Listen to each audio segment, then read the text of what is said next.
The rain began just as they started to read.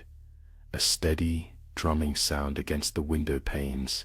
Susan poured wine into 4 delicate glasses, her hands steady, despite the anticipation coiling in her stomach. The darkness outside pressed against the warm lamplight of her living room, blurring the edges of the street beyond. "So, what's this one about?" Lauren asked, tucking her legs underneath her, oblivious to the layers of tension threaded through Susan's smile. Susan's voice was smooth, practiced. "A stalker, a real creeper. All the police found was a note, unfinished. Everyone thinks the wife did it." Rachel shivered theatrically, making the others laugh. But Susan watched them, their expressions, the way Miranda's knuckles went white around her glass, how Rachel glanced back at the sliding glass door, as if expecting something to be there, pressed to the glass. She'd suggested the book, knowing it'd dig under their skin. They took turns reading aloud. The clock on the wall was an anchor, ticking away the hours, as stories spilled out like blood from an old wound. The rain was relentless. The shadows grew thicker. No one noticed when Susan locked the doors. No one noticed when she'd replaced the wine with something heavier, darker, bitter on the tongue. Her hands didn't shake at all. Later she would remember the way Lauren slumped against her shoulder, her speech slipping into drowsy confusion. Rachel tried to stand, her eyes glassy, but her legs betrayed her. Miranda gasped for air, clawing at her throat, fixing Susan with a pleading, bewildered stare. Susan's smile held until the last heartbeat faded.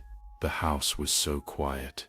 She sat among them, their bodies cooling on the living room couch, and finished the last pages herself, aloud, to the empty room.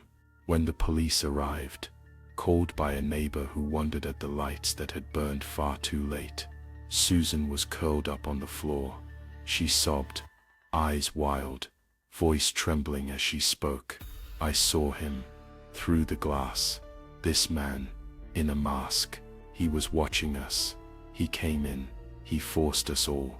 She broke down again, inconsolable, reliving the fiction she had rehearsed all week. The detective's glance lingered on the spilled, untouched wine, on the locked doors that bore no sign of forced entry. Susan's trembling hands, the red mark on her sleeve, she dabbed automatically, not knowing it remained. Months passed. The case was everywhere.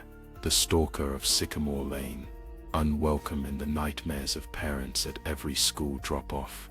People began locking their doors at dinner, shuddering at dark windows, avoiding books that hinted at violence. Alone, Susan's world tightened.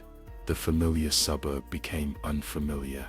Faces in the grocery store watching her, whispering, accusing.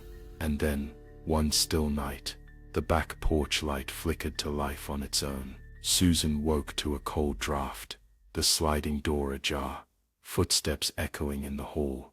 The phone buzzed beside her bed. One new message, a photo, her, sleeping. Another, the living room, the couch where her friends once sat, red wine stains still ghosting the fabric. She sprang up, heart thundering, and stared into the darkness, searching for the face she invented, only to find it watching her from the window, a figure reflected in glass, featureless, but undeniably there.